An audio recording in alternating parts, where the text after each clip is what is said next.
Chemistry के online class में आप सभी लोगों का स्वागत है। जैसा कि हम लोग आवर्त सारणी में तत्वों का आवर्ती गुण पढ़ रहे थे, तो पिछले लेक्चर पे हम लोग विद्युत ऋणात्मकता पढ़े थे। आज हम लोग अन्य आवर्ती गुण पढ़ेंगे। अगर कुछ अन्य आवर्ती गुण, मुख्य आवर्ती गुण आप लोग पढ़ चुके हैं, अदर पीरियाडिक प्रॉपर्टी, तो कुछ अन्य आवर्ती गुण निम्नलिखित हैं। इसमें फर्स्ट है आपका धन विद्युतीय लक्षण, या इसको हम बोलते हैं इलेक्ट्रोपॉजिटिव कैरेक्टर। ठीक है। तो किसी तत्व को इलेक्ट्रॉन त्याग कर धनायन बनाने की प्रवृत्ति में, किसी तत्व में जो इलेक्ट्रॉन त्याग कर धनायन बनाने की प्रवृत्ति होती है, जैसे मान लीजिए कि एक यम है तत्व, यदि यह एक इलेक्ट्रॉन त्यागेगा तो क्या बनेगा, यम प्लस, प्लस इलेक्ट्रॉन। यदि यह मान लीजिए कि एन इलेक्ट्रॉन त्यागेगा यम, यदि तो यम पे क्या हो जाएगा, एन प्लस और प्लस एन इलेक्ट्रॉन। ठीक है ना। तो इलेक्ट्रॉन त्याग कर जो यह धनायन बनाते हैं, धनायन बनाने की प्रवृत्ति को हम क्या कहते हैं, धन विद्युतीय लक्षण कहते हैं, या विद्युत धनात्मक लक्षण कहलाते हैं। अब इसमें इलेक्ट्रॉन को त्याग करने का गुण पाया जाता है धातुओं में। धातुओं के बाह्य कोश में सामान्यतः कितने इलेक्ट्रॉन होते हैं, 1 2 3 इलेक्ट्रॉन होते हैं। जैसे कि आप आवर्त सारणी में पढ़े हैं, जैसे हाइड्रोजन को छोड़कर पहले वर्ग में क्या है, लिथियम है, सोडियम है, पोटेशियम है, ऐसे लिबिडियम, सीजियम, फ्रांसियम। दूसरे वर्ग में क्या है, बेरिलियम है, मैग्नीशियम है, कैल्शियम है, स्ट्रांसियम है। इनमें इलेक्ट्रॉन त्याग करने का गुण सर्वाधिक होता है। ठीक है। धन विद्युतीय लक्षण में आवर्तिता क्या होती है आवर्त सारणी में, तो आवर्त सारणी में हम क्या देखते हैं, जैसे ऊपर से नीचे जाएंगे। आवर्त सारणी में किसी समूह में, किसी वर्ग में ऊपर से नीचे जाने पर धन विद्युतीय लक्षण क्या होता है, बढ़ता है, क्योंकि बाह्यतम इलेक्ट्रॉन की नाभिक से दूरी वृद्धि होने के कारण प्रभावी नाभिकीय आवेश क्या हो जाता है, कम हो जाता है। जैसे वर्ग एक में देखेंगे, वर्ग एक में आप लिथियम है ना, lithium, sodium, potassium, rubidium, caesium, तो सबसे अधिक धन विद्युतीय लक्षण किसका होगा, सीजियम का होगा। ठीक है। वर्ग 14 में देखेंगे carbon, silicon, germanium, tin, lead. ठीक है। और किसी आवर्त में बाएं से दाएं जाने पर धन विद्युतीय लक्षण क्या होता है, घटता है। जैसे आवर्त यहाँ सेकंड लिया गया, देखेंगे lithium, beryllium, boron, carbon, nitrogen, oxygen, fluorine. ठीक है। तो इलेक्ट्रॉनिक विन्यास की संरचना के दृश्य तत्वों के बाह्य कोश में इलेक्ट्रॉनों की संख्या बढ़ने के साथ धन विद्युतीय लक्षण घटता है।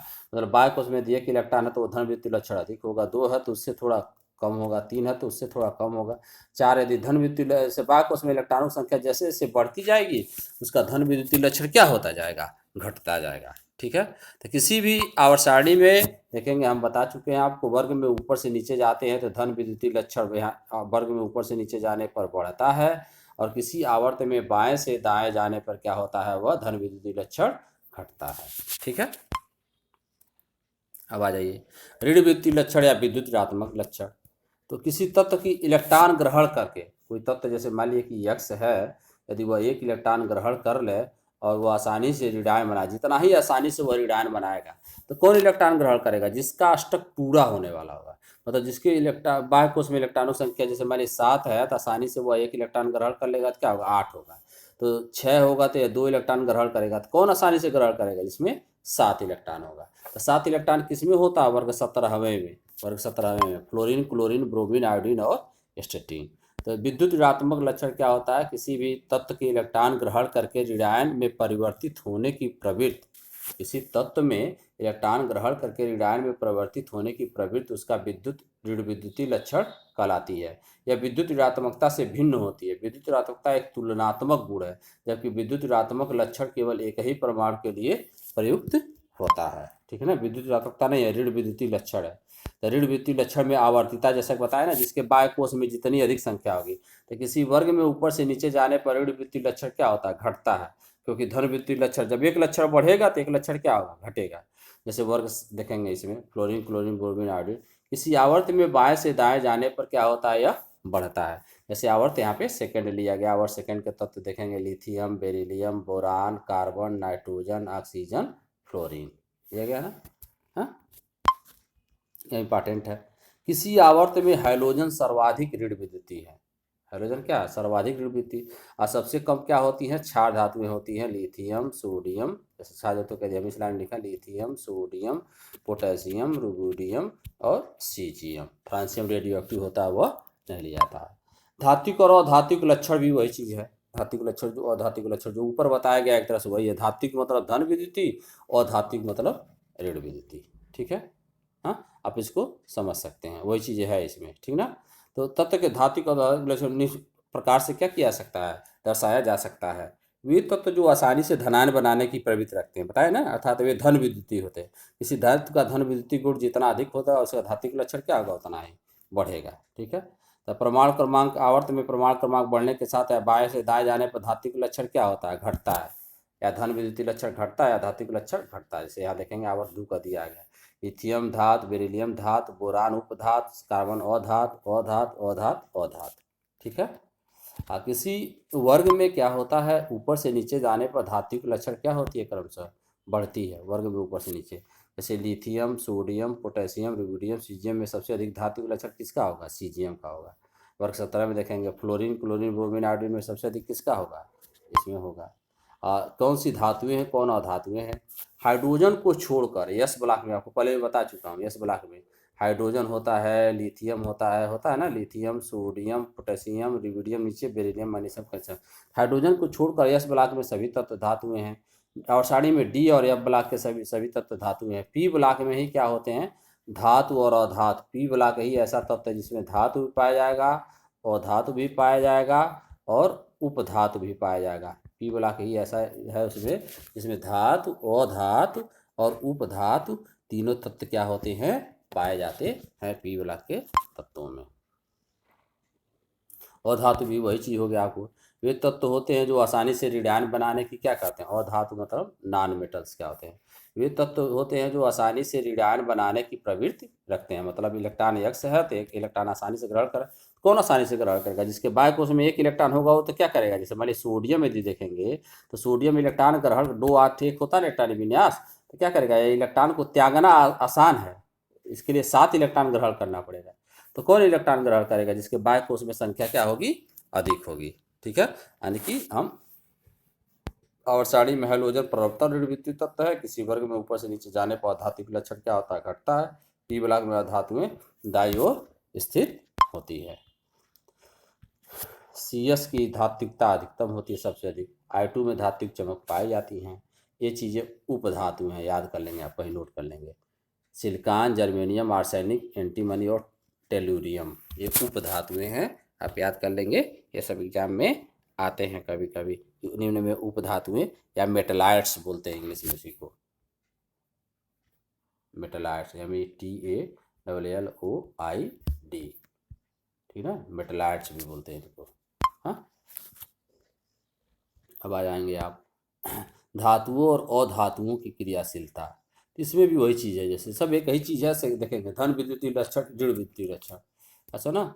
तो धातुओं की क्रियाशीलता क्या होती है, इनका इलेक्ट्रॉन त्याग कर, मतलब यदि Na है तो जितना ही आसानी से जो Na इलेक्ट्रॉन त्याग क्या होगा, Na+E।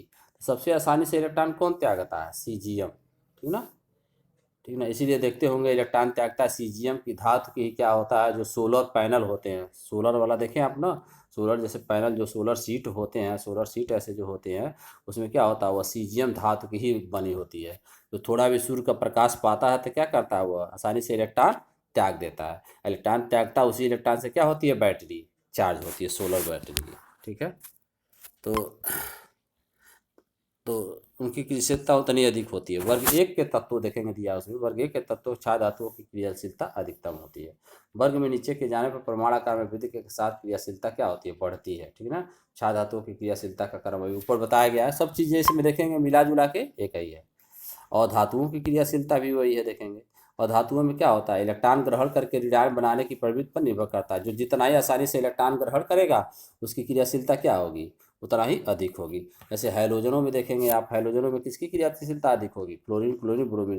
किसी भी वर्ग में ऊपर से नीचे जाने पर जैसा कि बताया, धात्विक लक्षण क्या होता है, धात्विक लक्षण बढ़ता है और धात्विक लक्षण घटता है। इधर से इधर जाने पर क्या होता है, और धात्विक लक्षण बढ़ता है और धात्विक लक्षण क्या होता है, घटता है। ठीक है,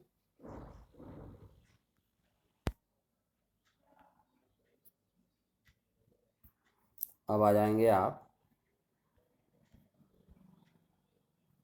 अपचायक गुण। ये थोड़ा भी आप उतना नहीं समझेंगे अपचायक गुण क्या होते हैं, ठीक ना। अपचायक जब आप ऑक्सीकरण और अपचयन लेसन पढ़ लेंगे अपचायक और ऑक्सीकारक गुण, मतलब ऑक्सीडाइजिंग एंड रिड्यूसिंग गुण, ठीक ना।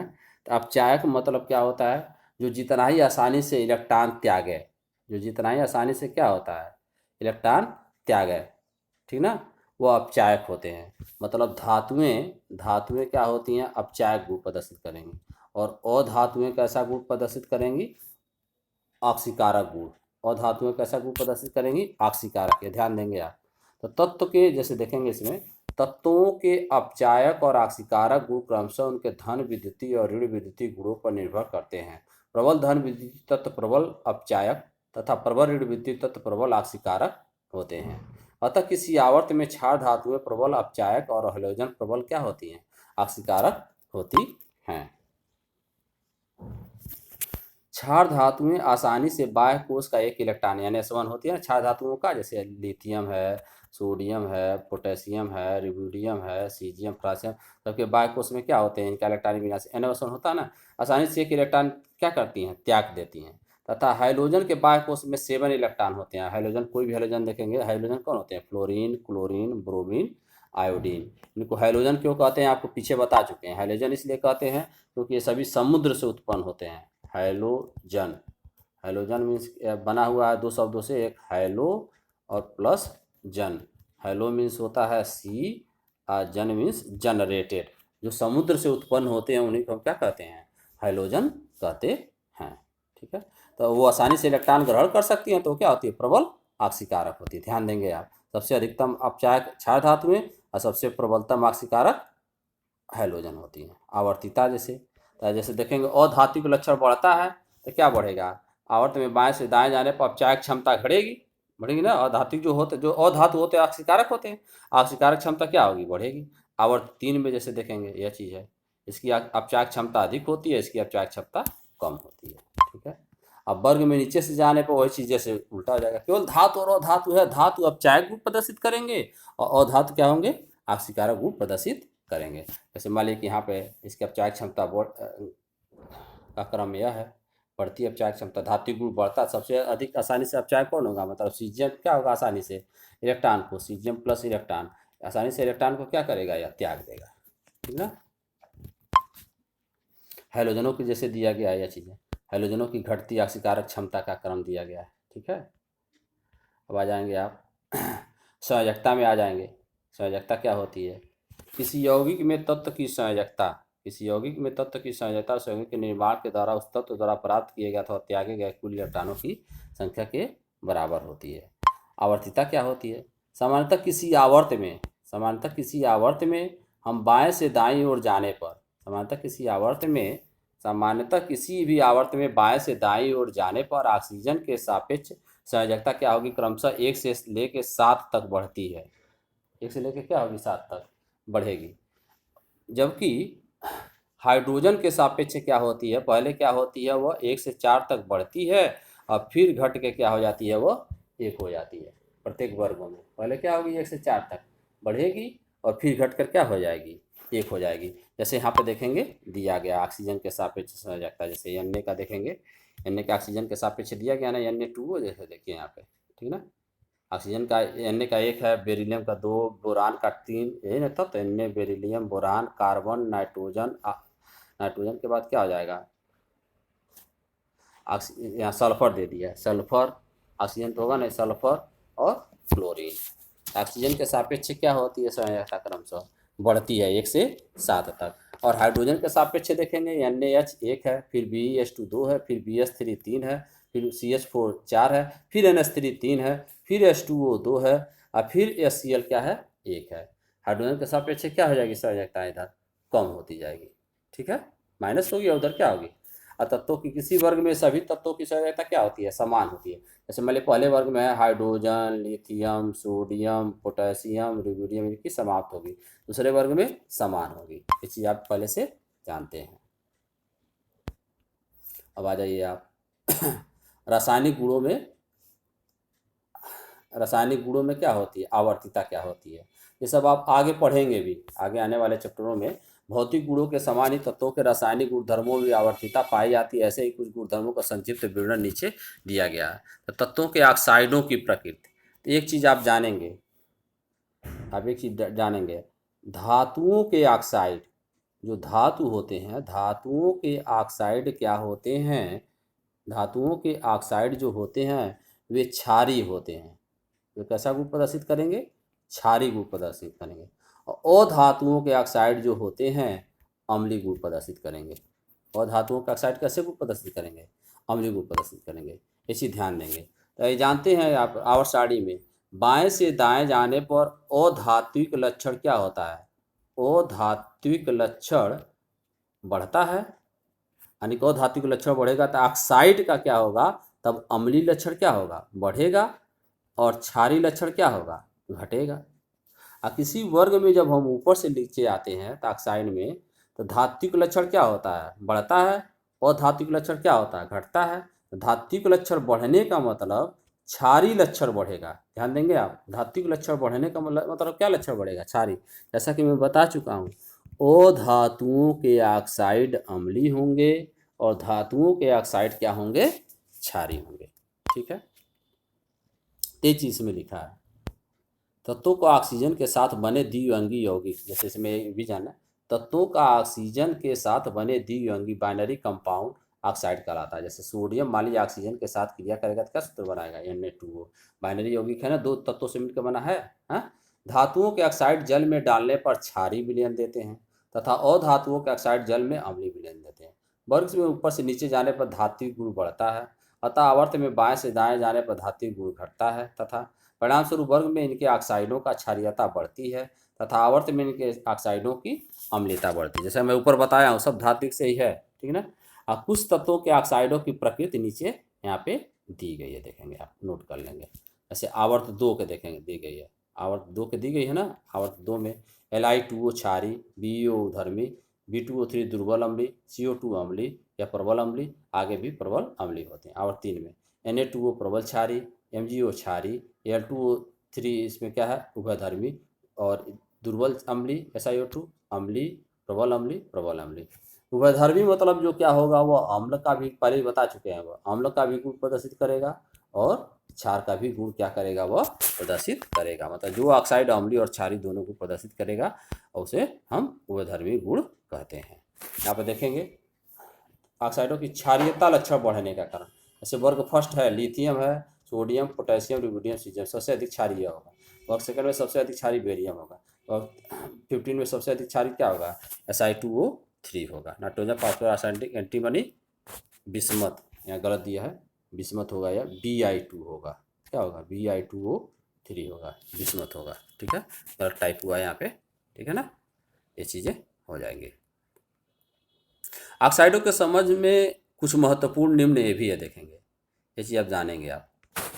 आवर्त में फर्स्ट पॉइंट, आवर्त में बाएं से दाएं जाने पर ऑक्साइडों का स्थायित्व क्या होता है? घटता है। CO, H2O, N2O, NO उदासीन ऑक्साइड है। ठीक है। Al, Zn ये सब के ऑक्साइड, Al, Zn नोट कर लेंगे, इंपॉर्टेंट चीज है। Al, Zn, Sn, As, Sb के ऑक्साइड क्या होते हैं तथा उपधातुओं के ऑक्साइड क्या होते हैं? उभयधर्मी होते हैं।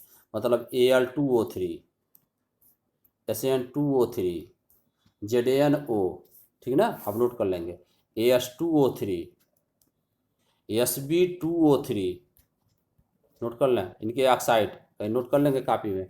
उभयधर्मी होते हैं। उभयधर्मी मतलब इंग्लिश में बोलते हैं इसको एम्फोटेरिक, AMPHOTERIC। एम्फोटेरिक मीन्स क्या होगा? यह अम्लीय और क्षारीय गुण दोनों प्रदर्शित करते हैं। ठीक है, अगला देखेंगे क्या है। सामान्यतः धातु या अधातु ऑक्साइडों में ऑक्सीजन की मात्रा बढ़ने के साथ अम्लीय लक्षण बढ़ता है और क्षारीय लक्षण क्या होता है? घटता है। जैसे इसमें देखेंगे CrO2 क्या होगा? इसमें सबसे अधिक अम्लीय कौन होगा? CrO3। N2O3 और N2O5 में कौन अधिक अम्लीय होगा? N2O5। Cl2O3, Cl2O3, Cl2O और Cl2O7 में सबसे अधिक अम्लीय कौन होगा? Cl2O7। जिसमें अधिक ऑक्सीजन होगा उसका अम्लीय लक्षण क्या होगा? बढ़ेगा। ठीक है, ये तो आप जान जाएंगे। ठीक है, अब आगे देखेंगे इसमें क्या है। ऑक्सी अम्लों की प्रकृति, नेचर ऑफ ऑक्साइड्स। अधातु जितने भी होते हैं, जैसे मान लें कि SO3 है, अधातुओं का ऑक्साइड SO3 जल के साथ क्रिया करके अम्ल बनाते हैं। जैसे SO3 H2O के साथ क्रिया करेगा तो बनाएगा H2SO4। ठीक है। इसी तरह मान लिया कि CO2 यदि H2O के साथ क्रिया करे, CO2 प्लस H2O, तो क्रिया करके बनाएंगे H2CO3 कार्बोनिक अम्ल। ठीक है। तो अधातुओं के ऑक्साइड जल में घुलने पर अम्ल बनाते हैं। सामान्यतः ऑक्सीजन के साथ विद्युत ऑक्सी अम्ल बनाते हैं। ऑक्सी अम्ल एक प्रकार के अकार्बनिक अम्ल है जिसमें हाइड्रोजन तथा किसी धातु के अतिरिक्त ऑक्सीजन की भी क्या होती है, उपस्थिति होती है। ठीक है। किसी आवर्त में बाएं से दाएं जाने पर तत्वों के ऑक्सी अम्लों की प्रबलता, केंद्रीय परमाणु की विद्युत ऋणात्मकता और उस पर ऑक्सी समूहों की संख्या बढ़ने के साथ क्या होती है, बढ़ती है। जितना ही ऑक्सी अम्ल उसमें अधिक होगा। जैसे मान लीजिए यहाँ पे दिया गया देखेंगे। ठीक है। हाँ, जैसे H2BO3, H3BO3, H2CO3, HNO3 में सबसे अधिक अम्लीय कौन होगा, HNO3 है ना। बोरान, कार्बन, नाइट्रोजन, हाँ, वर्ग में ऊपर से नीचे जाने पर ऑक्सी अम्लों की अम्लीय प्रकृति क्या होगी, घटेगी। ऑक्सी अम्लों की अम्लीय प्रकृति जैसे देखेंगे इसमें घटेगी। जैसे HCl, HNO3, H3PO4, nitrogen, phosphorus है ना, तो अधिक अम्लीय प्रकृति घटेगी। मतलब जो ऊपर वाला रहेगा वो क्या होगा, अधिक अम्लीय होगा। ठीक है। तो इतनी चीज़ें हैं इसमें, अब देखते जाएंगे इसमें। जैसे ऊपर वाला जैसे HNO3 और HNO3 में जैसे क्या होता है, नाइट्रोजन होता है, फिर फास्फोरस होता है ना। तो HNO3 क्या होता है, NO2 भी H2O से क्रिया करके NO2 प्लस H2O आपस में क्रिया करके क्या बनाते हैं, HNO3 ऑक्सी अम्ल बनाते हैं। ठीक ना। अब P2O5 H2O से क्रिया करके क्या बनाता है, H3PO4 बनाता है। ठीक है ना। तो अम्लीय लक्षण क्या होगा ऑक्सी अम्लों की, तो इसका नोट्स इंपॉर्टेंट है। आप तो नोट्स का भी PDF आपको प्रेषित किया जाएगा। आप क्या करेंगे, उसे नोट्स बना लेंगे। ठीक है। नोट्स अवश्य बनाएंगे। ठीक है। वही प्रैक्टिकल के रूप में आपका काम देखा जाएगा। तो आज के क्लास में बस इतना ही। आप लोगों का बहुत बहुत धन्यवाद।